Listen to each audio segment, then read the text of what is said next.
নমস্কার বন্ধুরা, আমি তোমাদের অনিকেত স্যার। আমি অ্যাপেক্স এডুকেশনের তরফ থেকে একটি বাংলা সাজেশনের ভিডিও নিয়ে এসেছি।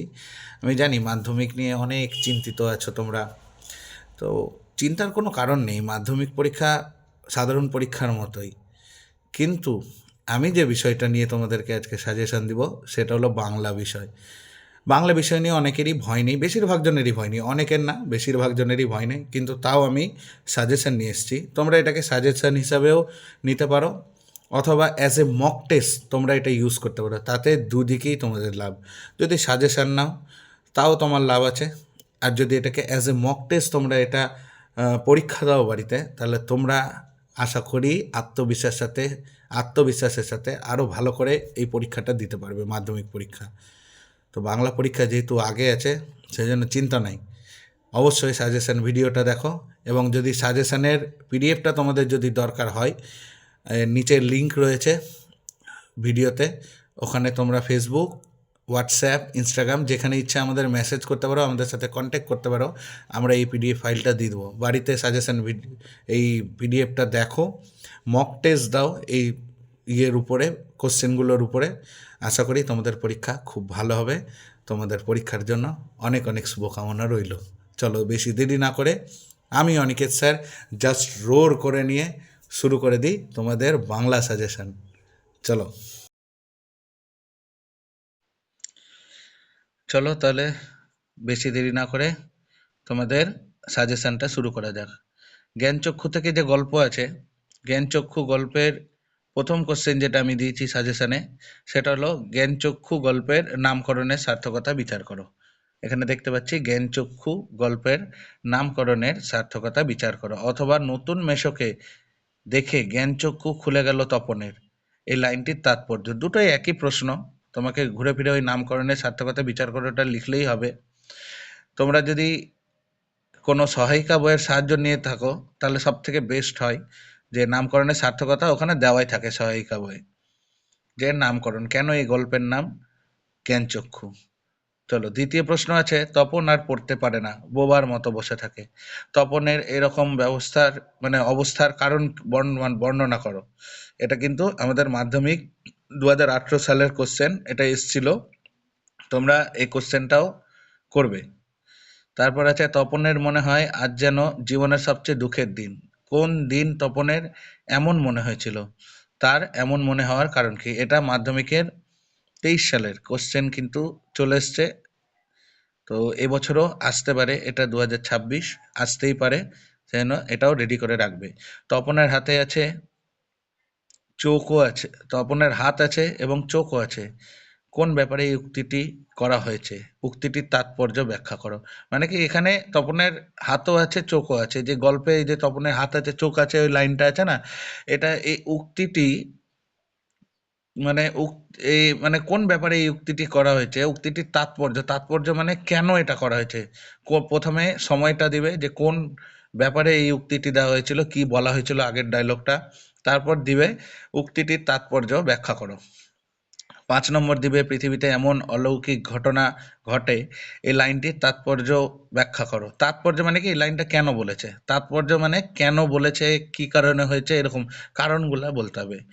6 নম্বর আছে, তপনের কার্থ হয়ে বসে বসে দিন গেল, দিন গোনে, কার্থ হয়ে বসে বসে দিন গোনে, কি কারণে তপন দিন গুনছে সেটা লিখে দেবে, তার কি কারণ আছে, তার দিন গোনার ফল কি হয়েছিল।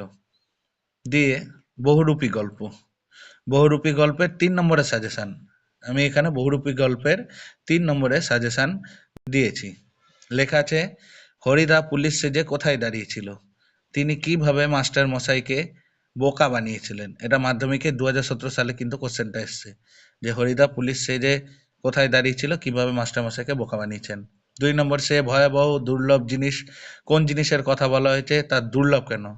এটা কিন্তু মাধ্যমিকে 2020 সালে কোশ্চেন কিন্তু এসেছিল। তাতে যে আমার ঢং নষ্ট হয়ে যায়, ঢং বলতে কি বোঝানো হয়েছে, কিসে ঢং নষ্ট হয়ে যাবে, এটা প্রশ্ন আছে। এটা মাধ্যমিকে 2023 সালে কিন্তু এই প্রশ্নটা এসেছিল। হরিদার জীবনে সত্যি একটা নাটকীয় বৈচিত্র্য আছে, জীবনে নাটকীয় বৈচিত্র্য বলতে কি বোঝে। হরিদার জীবনের নাটকীয় বৈচিত্র্য কি? এই এরকম প্রশ্ন আসবে, এটা কিন্তু অথবা দেওয়া আছে, এই যে অথবা দিয়ে হবে, এই প্রশ্নটা আসবে। তারপর অদৃষ্ট কখনো হরিদার এই ভুলে ক্ষমা করবে না, এরকম মতো বক্তা কেন এমন মন্তব্য করেছেন, এটা আছে। হরিদার কাছে আমরা গল্প করে বললাম হরিদা কে, হরিদার কাছে আমরা গল্প করে বললাম, এটা একটা ওই লাইনটা। তো এখানে জিজ্ঞেস করেছে হরিদা কে, তার কাছে বক্তা কি গল্প করেছিল। 7 নম্বর আছে খুব উঁচু দরের সন্ন্যাসী, সন্ন্যাসীর পরিচয় দাও। কোন সন্ন্যাসীর কথা বলেছে, কেন এটা উঁচু দরের, সম্পূর্ণ এটা পরিচয় দিতে হবে। একদিন চকে বসে একদিন চকের বাস স্ট্যান্ডের কাছে ঠিক দুপুরবেলাতে একটি আতঙ্কের হল্লা বেজে উঠেছিল। আতঙ্কের হল্লা বলতে কি বোঝানো হয়েছে, চকের বাস স্ট্যান্ডের কাছে কি ঘটনা ঘটেছিল। 9 নম্বর আছে মোট 8 টাকা 10 আনা পেয়েছিল, কে কিভাবে এই টাকাটা পেয়েছিল, কেন তিনি টাকাটা পেয়েছিলেন। বড় চমৎকার আজকে এই সন্ধ্যার চেহারাও বর্ণনা করো। ঠিক আছে, এরকম কোশ্চেন, আমরা এই কোশ্চেনের মধ্যে যাচ্ছি না, প্রত্যেকটা আমি চ্যাপ্টার ওয়াইজ এখানে কোশ্চেন দিয়ে রেখেছি তোমাদের।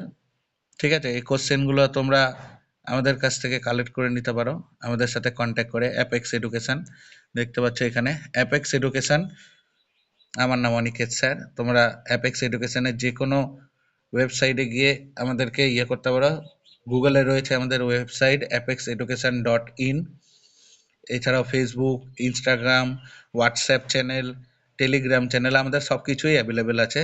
তুমি যেখান থেকে চাও কালেক্ট করে নিতে পারো। এবং বেশি দেরি না করে চলো আমরা ব্যাকরণে চলে যাই।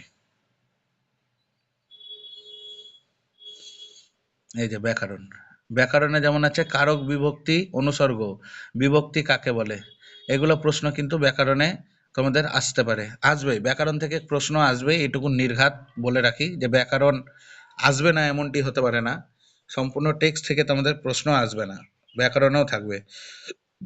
সমাজ থেকেও এখানে আমি প্রশ্ন দিয়ে রেখেছি কিছুটা, সমাজ থেকেও আমি প্রশ্ন দিয়ে রেখেছি, তো চিন্তার কোনো কারণ নেই, সমাসের প্রশ্নগুলোও এখানে তোমরা ক্লিক করে নিবে। বাক্য থেকেও আমি প্রশ্ন দিয়ে রেখেছি, বাক্য থেকে কি কি প্রশ্ন আসতে পারে, বাচ্য থেকেও প্রশ্ন কিন্তু তোমাদের আসতে পারে, সেই জন্য একটু ভালো করে সবাই প্রশ্নগুলো একটু ভালো করে লিখে নেবে। সংলাপ, 5 নম্বরের যে সংলাপ, কাল্পনিক সংলাপ যেগুলো থাকবে, যেটা তোমাদেরকে ওখানে বসে বানাতে হবে। সংলাপ মানে হচ্ছে এখানে ডায়লগ, তোমাকে স্ক্রিপ্ট লিখতে হবে, স্ক্রিপ্ট রাইটিং এর মতো সংলাপ লিখতে হবে। দুটা এখানে যেমন আছে কুসংস্কারের প্রতিরোধ বিজ্ঞান মনস্কতা বিষয়ে দুই বন্ধুর মধ্যে সংলাপ, দুই বন্ধুর এখানে নাম দিবে অবশ্যই। তোমরা যে বন্ধুর নামগুলো দিবে ওইগুলো কালো কালারের পেন দিয়ে তোমরা কিন্তু ওটা ইউজ করবে। কেউ খবরদার একই কালারের ইয়ে দিয়ে করবে না, একই কালারের পেন দিয়ে করবে না। নীল কালি দিয়েই তোমরা বন্ধুর নাম লিখছো, আবার নীল কালি দিয়ে আবার বন্ধুর ডায়লগ সংলাপ লিখছো, এটা কিন্তু মানে খুব একটা ভালো দেখায় না। তো তোমরা ব্ল্যাক কালির যে পেন আছে, ব্ল্যাক কালির পেন দিয়ে তোমরা নামগুলা লিখবে এবং ডায়লগগুলা সম্পূর্ণ নীল কালির পেন দিয়ে লিখবে।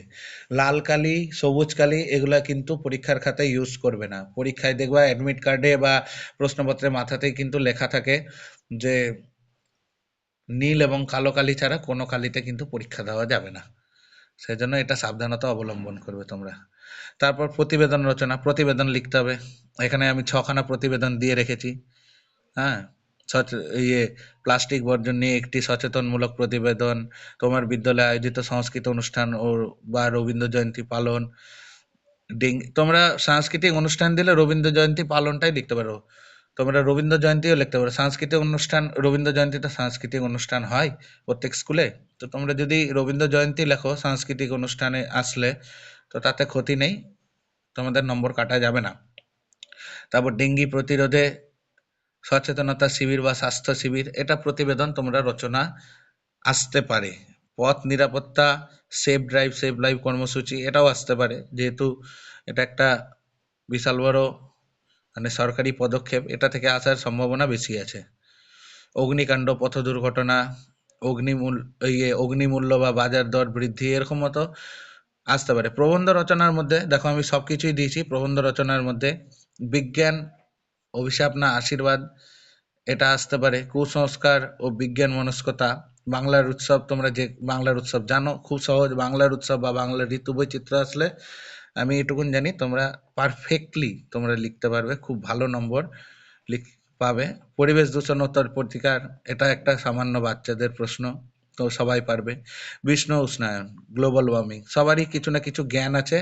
অবশ্যই পয়েন্ট আউট করে তোমরা কিন্তু এই রচনাগুলো লিখবে। প্রবন্ধ রচনা পয়েন্ট আউট ছাড়া কিন্তু কেউ লিখবে না, পয়েন্ট আউট দিবে প্রবন্ধ রচনাতে।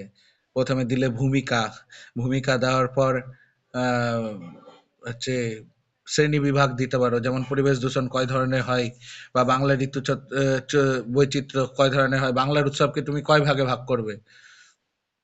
বাংলার উৎসবকে অনেক ভাবে ভাগ করা যায়, যেমন ধার্মিক উৎসব, তারপর হচ্ছে আহ, পালনীয় দিন লাইক 23শে জানুয়ারি সুভাষচন্দ্র বসুর জন্মদিন, প্রজাতন্ত্র দিবস 26শে জানুয়ারি, এরকম মতো পয়েন্ট আউট গুলো দিবে। যে প্রথমে দিবে ভূমিকা, তারপর দিবে শ্রেণী বিভাগ, তারপর দিবে মূল বিষয়বস্তু, মানে কি ওটা সম্পর্কে বিবরণ। এক একটা ওই যে যে শ্রেণী বিভাগ দিয়েছিল পয়েন্ট ধরে ধরে প্রত্যেকটা পয়েন্ট করে করে ওইগুলো লিখবে, এবং লেখার পর শেষের দিকে উপসংহার বা উপসংহার দিয়ে দিবে। বিষ্ণু উচ্চারণ, এই যে এখানে আমি শেষে দিয়ে দিয়েছি যে সমস্ত পিডিএফ ফাইল পেতে হোয়াটসঅ্যাপে যোগাযোগ করো। এই নম্বরে তোমরা হোয়াটসঅ্যাপে যোগাযোগ করতে পারো অ্যাপেক্স এডুকেশনে। আমরা অবশ্যই আমরা এখানে দিয়ে থাকি সব কিছু, আমরা সম্পূর্ণ এটা বিনামূল্যেই দেবো, আমরা একটু অর্থ তোমাদের কাছ থেকে নিব না, এটা সম্পূর্ণ ফ্রিতেই থাকবে। তো তোমরা এই পিডিএফটা নিয়ে কিন্তু বাড়িতে একটু অভ্যাস করো, আরও তোমাদের আত্মবিশ্বাসের জন্য। এটা সাজেশন হিসাবেও তোমরা নিতে পারো, বা তোমরা এটাকে অ্যাজ এ মক টেস্টও তোমরা ইউজ করতে পারো। ধন্যবাদ, সবাই ভালো থাকবে। আশা করি সকলের মাধ্যমিক পরীক্ষা ভালো হবে। ইতি তোমাদের Aniket sir, apex education Malda. ধন্যবাদ।